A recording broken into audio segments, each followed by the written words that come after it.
स्वीकारिए अभिवादन। नमस्कार। महाभारत के तीसरे अंक में आज हम फिर उपस्थित हैं।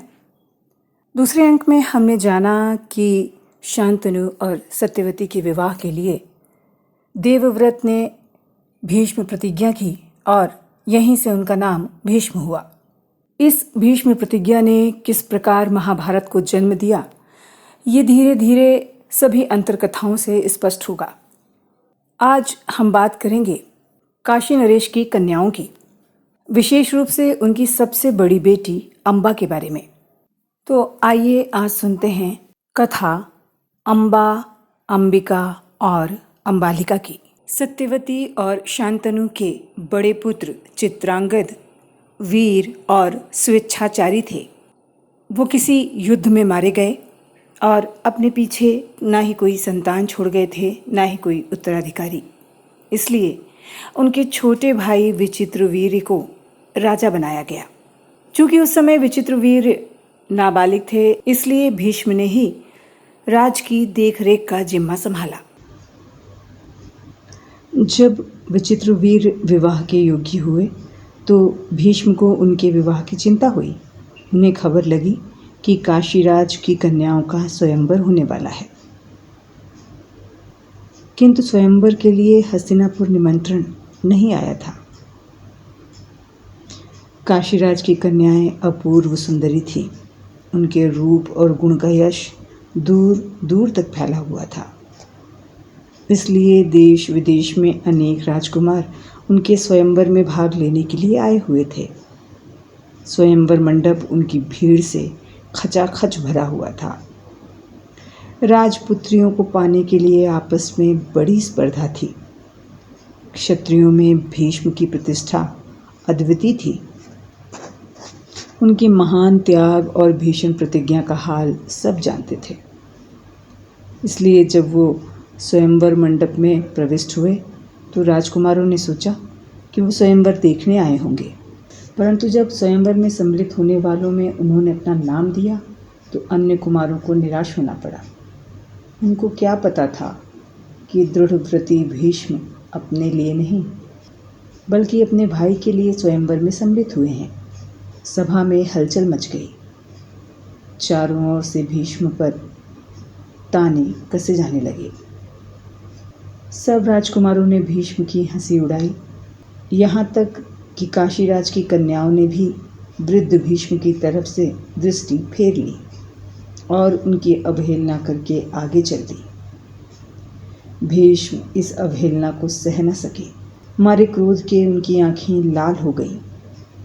उन्होंने सभी इकट्ठे राजकुमारों को युद्ध के लिए ललकारा और अकेले तमाम राजकुमारों को हराकर तीनों राजकन्याओं को बलपूर्वक लाकर रथ पर बिठाया और हस्तिनापुर चल दिए।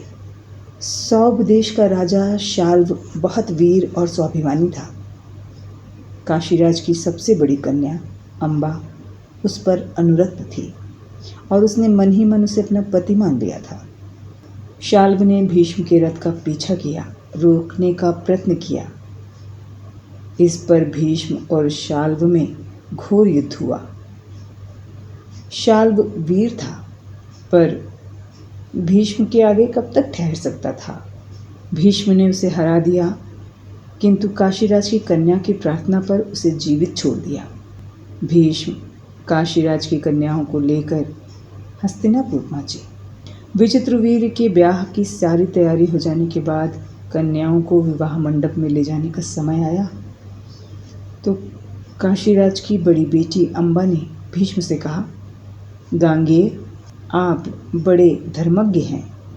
मेरी एक शंका है, उसे आप ही दूर कर सकते हैं। मैंने अपने मन में राजा शाल्व को अपना पति मान लिया है। इस बीच आप मुझे बलपूर्वक यहाँ ले आए। आप धर्मात्मा हैं। मेरे मन की बात जानकर आप जो उचित समझें वो बताएं। धर्मात्मा भीष्म को अम्बा की बात पर शर्मिंदगी हुई। उन्होंने अम्बा को उसकी इच्छा के अनुसार प्रबंध करके राजा शाल्व के पास भेज दिया और अंबिका और अंबालिका के साथ विचित्रवीर्य का विवाह कर दिया।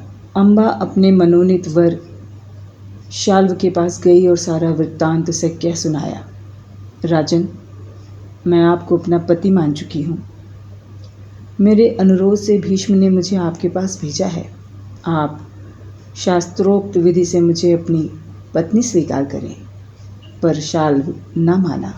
उसने अम्बा से कहा, सारे राजकुमारों के सामने भीष्म ने मुझे युद्ध में पराजित किया और बलपूर्वक तुम्हारा हरण करके ले गया। इतने अपमान के बाद मैं तुम्हें स्वीकार नहीं कर सकता। अब तुम्हारे लिए उचित यही है कि तुम भीष्म के पास जाओ। यह कहकर सौभराज शाल्व ने प्रणय कामिनी अम्बा को भीष्म के पास लौटा दिया।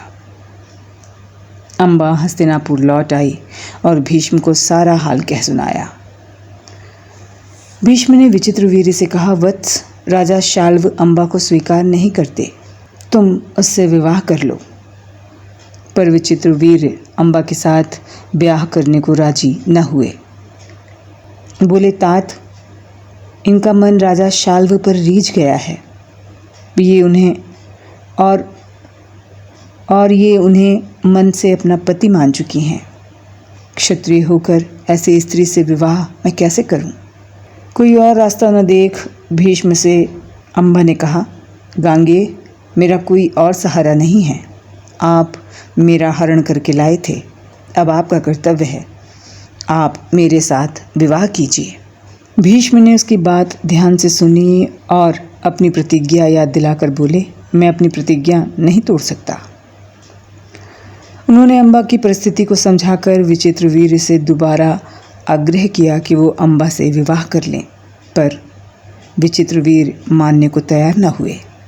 भीष्म ने अम्बा को फिर समझाया और कहा, शाल्व के पास जाओ, एक बार फिर प्रार्थना करो। लेकिन अम्बा को दोबारा शाल्व के पास जाते बहुत लज्जा आई। उसने भीष्म से आग्रह किया कि वो पत्नी स्वीकार करें उसे, परंतु भीष्म अपनी प्रतिज्ञा से टस से मस न हुए। लाचार अम्बा शाल्व के पास गई। उसने याचना की, लेकिन दूसरे की जीती हुई कन्या को स्वीकार करने से शाल्व ने साफ इनकार कर दिया। अम्बा इस तरह 6 साल हस्तिनापुर और सौभ देश के बीच ठोकरें खाती रही। रो रो कर उसके आंसू सूख गए, दिल के टुकड़े हो गए। उसे पूछने वाला भी कोई न रहा। उसने अपने इस तमाम दुख का कारण भीष्म को समझा और प्रतिहिंसा की ज्वाला उसके मन में जलने लगी। भीष्म से बदला लेने की इच्छा लेकर वह कई राजाओं के पास गई, उनको अपना दुखड़ा सुनाया। भीष्म से युद्ध करके उनका वध करने की उसने कई राजाओं से प्रार्थना की, पर राजा तो भीष्म के नाम से ही डरते थे। किसी में इतना साहस कहाँ कि भीष्म से युद्ध करे। जब मनुष्यों से उसकी कामना पूरी न हुई तो अम्बा ने भगवान कार्तिकेय का ध्यान किया और घोर तपस्या आरंभ की।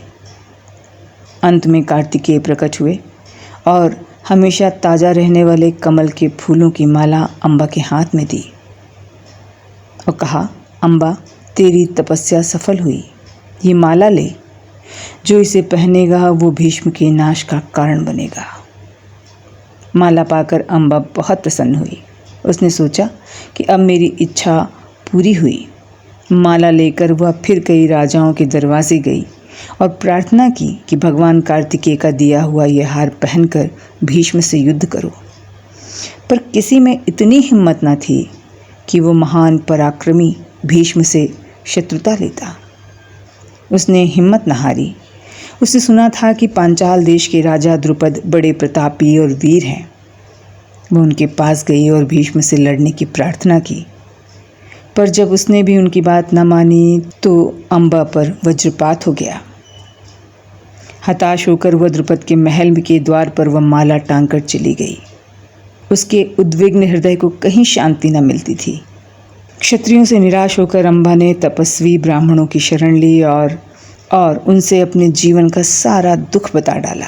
तपस्वियों ने कहा, बेटी, तुम परशुराम के पास जाओ, वह तुम्हारी इच्छा पूरी करेंगे। ऋषियों की सलाह पर अम्बा क्षत्रियों का दमन करने वाले परशुराम के पास गई। अम्बा की करुण कहानी सुन परशुराम का हृदय पिघल गया और उन्होंने दयाद्र स्वर से कहा, कन्या, तुम मुझसे क्या चाहती हो?